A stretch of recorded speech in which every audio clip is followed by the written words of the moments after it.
अस्मद्गुरुभ्यो नमः।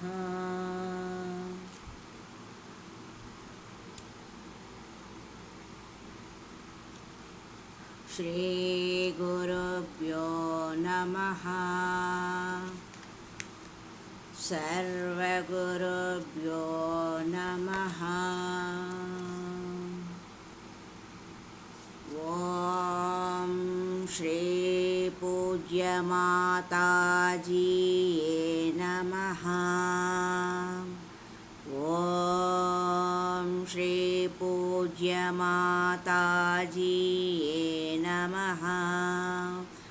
ओम श्री पूज्य माताजी नमः। ओम शक्तिरूपाय विद्महे पूज्य माताजी धीमहि तन्नः सर्वा प्रचोदयात्। ओम ऐं प्रीं श्रीमात्रे नमः।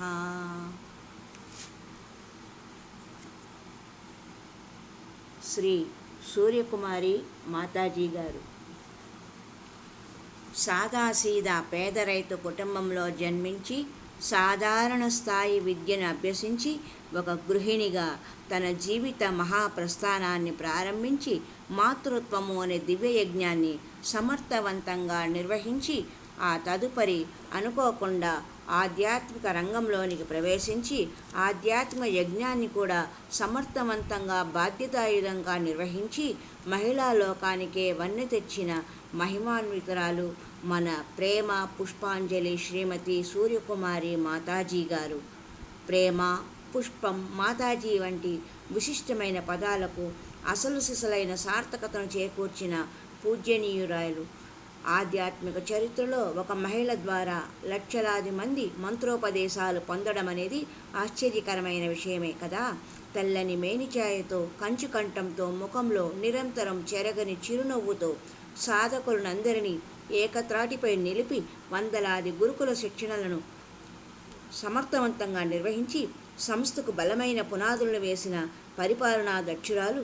ఒక గృహిణిగా, ఇల్లాలిగా, తల్లిగా, నాన్నమ్మగా, యజమానురాలిగా, సంఘ సేవకురాలిగా, ఆధ్యాత్మికవేత్తగా, సవ్యసాచి వలె విభిన్న పాత్రలను సునాయాసంగా పోషించి తనకు తానే సాటి అని నిరూపించుకున్న ఆధ్యాత్మిక రత్నమని చెప్పవచ్చు. సరస్వతి కటాక్షంతో తన గాన మాధుర్యంతో భజనలను, భక్తి గీతాలను, మంత్రాలను, శ్లోకాలను ఆలపించి అందరినీ మంత్రముగ్ధులను చేశారు. మాతాజీ జీవనయానం యావత్తు మహిళా లోకానికే ఆదర్శం. గురూజీ చేపట్టిన ఆధ్యాత్మిక యజ్ఞాన్ని తన భుజస్కంధాలపై వేసుకొని విజయవంతంగా నిర్వహించి అంతిమంగా చిరునవ్వుతో ఆయనకు వీడ్కోలు పలికి అందరి మధ్యలోనే తాను ఉన్నానని నిరూపించుకున్నారు. శివైక్యం చెందిన తర్వాత కూడా అనేక మందికి స్వప్న దర్శనాలను ఇస్తూ నేను ఎక్కడకు వెళ్ళలేదు, మీ మధ్యనే ఉన్నాను అనే భరోసాను కల్పించి నిరూపించారు.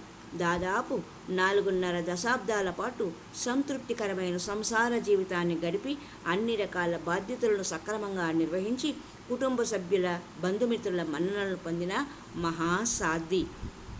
ఆధ్యాత్మిక సేవయే తన జీవిత లక్ష్యంగా ఆహారం, నిద్ర, విశ్రాంతిని సైతం లెక్క చేయకుండా 2.5 దశాబ్దాలుగా అలుపెరుగని కర్మయోగినిగా కార్యక్రమాలను నిర్వహించి తమ జీవితాన్ని క్రొవ్వొత్తిలా ప్రపంచానికి అంకితం చేశారు. వజ్రాల హారంలో కలికితురాయి వలె అందరికీ అతి ముఖ్యురాలిగా వ్యవహరించి పేద, ధనిక తేడా లేకుండా కర్తవ్య నిర్వహణలో తనకు తానే సాటి అని నిరూపించుకున్నారు. బాల్యంలో జలగండం నుండి బయటపడటం, ఇంటి నుండి అదృశ్యమైన అంతిమంగా సురక్షితంగా ఎవరో గమ్యాన్ని చేర్చడం వంటి సంఘటనలు ఆమె మహత్తర యజ్ఞ నిర్వహణకు ఆటంకాలను తొలగించాయి. నిండు ముత్తైదువుగా, పుణ్యశ్రీగా, పునీతశ్రీగా ఎవ్వరికీ భారం కాకుండా, ఎవ్వరిని ఇబ్బంది పెట్టకుండా అనాయాస మరణంతో లక్షలాది మంది సాధకులకు శోక సముద్రంలోకి పయనించి వేపజేశారు. మాతాజీ మరణాన్ని జీర్ణించుకోలేక అనేక మంది నెలల తరబడి దుఃఖంలో మునిగిపోయారు. మాతాజీ లేకపోతే ధ్యాన మండలికి అసలు ఉనికి లేదు. ఆ మహాసాధ్వి ప్రస్తుతం గురూజీ హృదయంలో తిష్ట వేసుకొని ఉన్నారు. గురూజీ శీల సంపదతో పవిత్రంగా జీవిస్తూ సంస్థ యొక్క భవిష్యత్తు ప్రణాళికను బాధ్యతాయుతంగా నిర్వహించడంలో అంతరంగం నుండి నిరంతరం మార్గదర్శకం చూపిస్తున్నారు. ఈ అంతర్ముఖ యోగ శిక్షణలో మాతాజీ ప్రత్యక్షంగా కనిపించకపోయినా వారి దివ్య ఆశీస్సులు మనకు ఎల్లవేళలా ఉంటాయి అనడంలో ఎటువంటి సందేహం లేదు. ఈ శిక్షణ ఒక రకంగా మాతాజీ యొక్క దివ్య సంకల్పమే. ఈ సందర్భంగా మనమందరం ఆ ప్రేమ పుష్పాంజలిని స్మరించుకొని, ప్రేమామృత నీరాజనాలను సమర్పించుకొని, వారి స్ఫూర్తితో ఈ దివ్య సంకల్ప జ్ఞానయజ్ఞ వ్రతము దిగ్విజయం కావాలని ఆశిస్తూ, ఆకాంక్షిస్తూ, ఆదర్శ ఆధ్యాత్మిక ప్రేమ ప్రపంచ నిర్మాణంలో మనమందరము సమిష్టిగా కృషి చేయాలని దివ్య సంకల్పం ఏర్పరచుకొని శిక్షణ ఆద్యంతం క్రమశిక్షణగా మెలుగుతామని మాతాజీకి వాగ్దానం చేస్తూ ఆమె దివ్య పాదార విందాలకు నమస్సుమాంజలులు సమర్పించుకుంటూ జై గురుదేవ్, జై గురుదేవ్, జై గురుదేవ్. సర్వే జన సుఖినో భవంతు. లోకా సమస్త సన్మంగళాని సంతు. హరి ఓం తత్సత్.